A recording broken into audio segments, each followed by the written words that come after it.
So it's now my pleasure to introduce you to Central Missouri, and representing them is Coach Jim Zabota, quarterback Brooke Bowles, and linebacker John Embry. So guys, thanks for being here. Coach, if you have an opening statement, we'd love to hear it. Sure. Appreciate everybody being here. First of all, it's good to be here. One of the crazy aspects about our game is that we have a 3-month season, then you got to wait 9 more months to see what you got again. And certainly when you go through a tough season like we did last year, that 9 months can't go fast enough. The season can't get here fast enough. So we're excited that that time has come again, because I know we got a bunch of hungry guys to show that they're a better football team than what last year exemplified.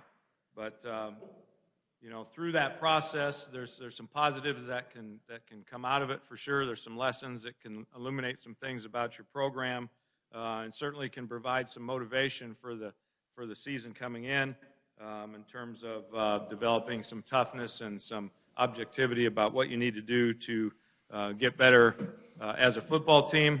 We know that finding success on the field is a fragile thing, and it's affected by a lot of different things. We were besieged by injuries last year, and a lot of teams are. It's a part of the game, but yet if it happens frequently, it can really change the outcome of a season. Yet you know that when somebody looks at your win-loss record, that doesn't have an asterisk by it and saying ifs and buts. So,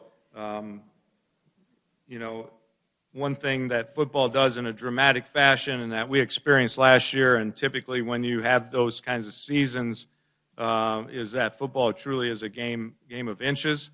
We had a few games last year that really changed the outcome of a season that could have still, injuries notwithstanding, still could have been a very solid season, in that we had the football at the end of 3 of those games with the ball in our hand with an opportunity to score or tie the game, and didn't come through. And those kinds of things take a toll on the psyche of your team, especially if you have a young team. But through tough times, there can be a silver lining in terms of those players not wanting to end up in the same spot.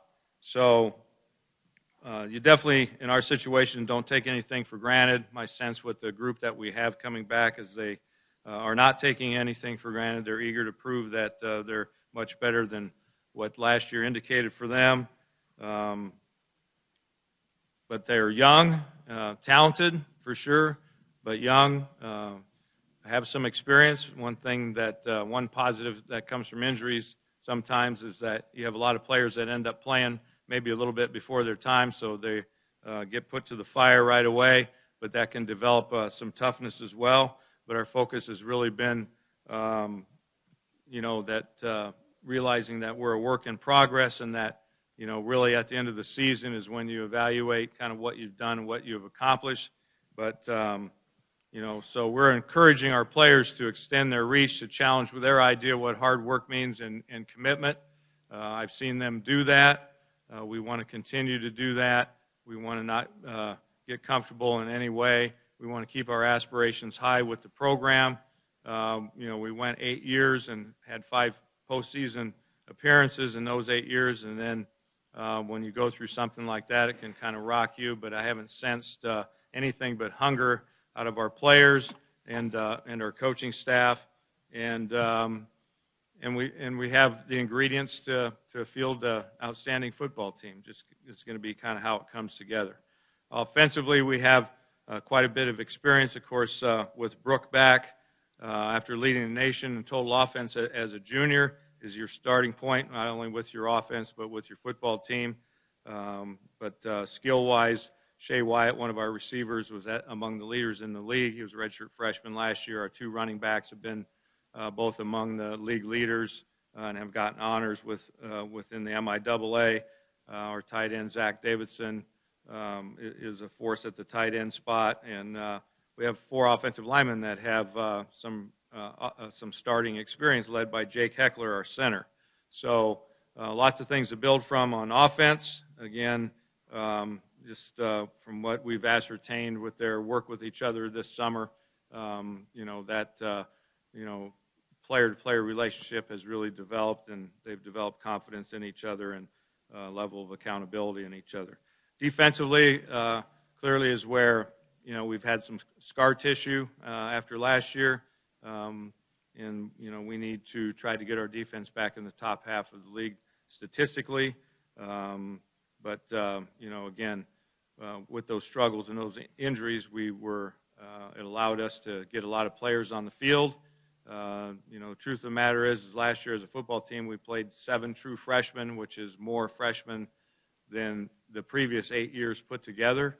And when you're putting that many young guys, that inexperienced number of guys on the field in the MIAA, it usually doesn't spell out to a lot of success. But we have a new defensive coordinator named B.J. Campbell, who I'm very excited about, and he's already infused a good level of enthusiasm and confidence in our player. And we have some outstanding returning players, too, led by John Embry, our starting inside linebacker and captain, Cody Bell, the safety for us, and Zach Ashman on the defensive line. So kicking game-wise, Zach Davidson, who is clearly one of the best punters in the country, is back. Our long snapper, Trey Staten, is back. Overall, we're a young and experienced team, talented, but a work in progress, which we're excited to get going. Thank you, Coach. At this point in time, let's open up the floor for questions for any of the players specifically. John Dykstra, Maryville Forum.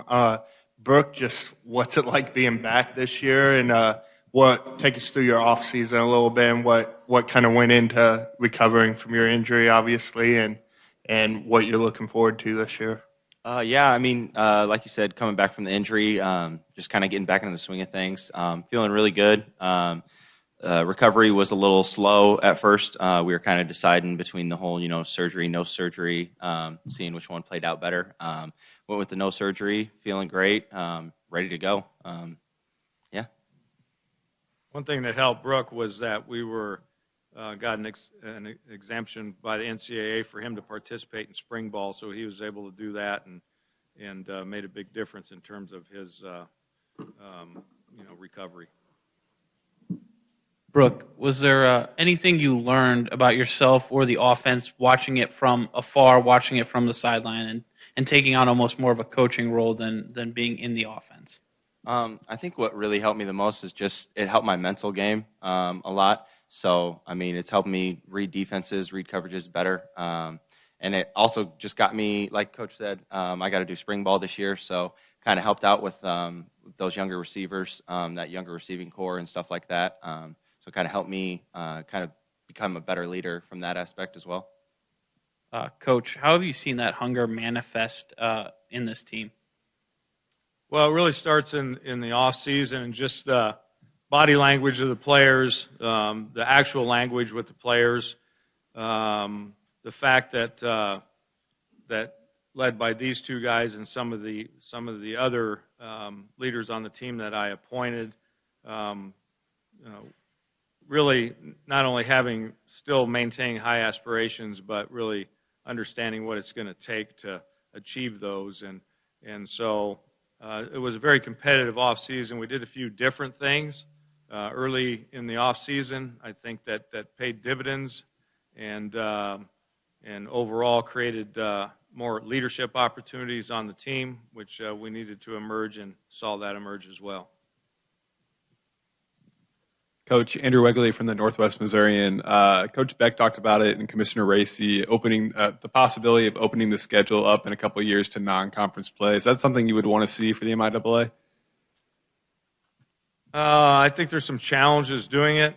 My stance in terms of the postseason aspect of it, right now we are in a region that has 4 conferences. The likelihood of anybody getting 3 teams from a conference is not very good.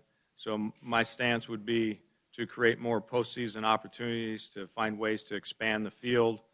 We face some challenges relative to the cost that the NCAA incurred with flights and so forth. They're looking at doing some rearranging for the first round games that could be a cost-saving measure. But it becomes difficult, especially for the upper echelon teams in the league, to schedule games, because everybody's looking to have some early success in their schedule. And so the teams that have typically finished in the top half of the MIAA are not very attractive opponents, candidates for some of these other schools. So I think there's some challenges in it. One of the tough things about playing a closed schedule like we do is you never get to demonstrate in a given year that your conference is any better than anybody else's. So that would allow you some opportunities to do that, but considering how the playoff format is right now, that still would not probably present us an opportunity to get another team in the playoffs just because one of our teams beat a team from another league. So I think there's some things that need to – I think it's a work in progress, and there's some things that need to be looked at a little bit more closely. The convenience of not having to worry about a schedule is nice. If you start taking games out, then you could possibly face a situation where there's uneven scheduling. You don't have to play every team in the league. That presents some issues in terms of declaring who the champion is in the league and so forth. So overall, I like what we've had, even though there's been 3 or 4 or 5 seasons where we've had the toughest early part of the schedule just because of the draw, but that's, you got to play everybody eventually anyway. John, Coach mentioned that B.J. Campbell comes in as the new DC. In the meeting room, not just on the practice field, because he mentioned the energy he brings, but in the meeting room, how is he different from the previous coach? Coach Campbell is he's very good at explaining. He's very detail oriented. He's very precise and knows exactly what he wants from us. So it makes it clear what we need to do on and off the field. He's got a lot of energy, and sometimes it's a little scary how much he can bring into a meeting room. But he's instilling a lot of good characteristics in us as what he wants in the defense, and it's looking really promising for this next year. Brooke, with a couple talented running backs coming back next year, just how much has that helped as you're kind of easing yourself back into it, and how much pressure do they kind of take off of you as the quarterback? I mean, you look at the statistics from those guys and the things that they can just do with any run play. I mean, they can get stuffed in the backfield at 2 yards and still make it a 10-yard gain just by making one guy miss. So, I mean, they definitely take the load off a little bit, kind of definitely getting back into spring ball and stuff, kind of getting back into that routine of, going every play and every drive. They definitely took the weight off a little bit and made it a little bit easier. And I think what makes it so much easier is just they have a lot of knowledge about the game, and they pride themselves on not only being great runners and great running backs out of the backfield catching the ball, but they're really good at blocking, and they keep that as a high standard for them as well. John, it's a new defensive scheme for the Mules. What's it like for all the young guys to be able to adjust to Coach Campbell? And what's the excitement level? With the young guys, I think they kind of have an upper hand compared to some of the older guys because we've been through a few different changes, a few adjustments through the years. But they only have the one. It's nice to be on the same page with Coach Campbell. He's insanely smart. He knows exactly what he wants from us. It's going to be an exciting season. We've got a lot of new stuff coming in, and it looks like a lot for us now, but everybody's on the same page, and everybody's ready to get going.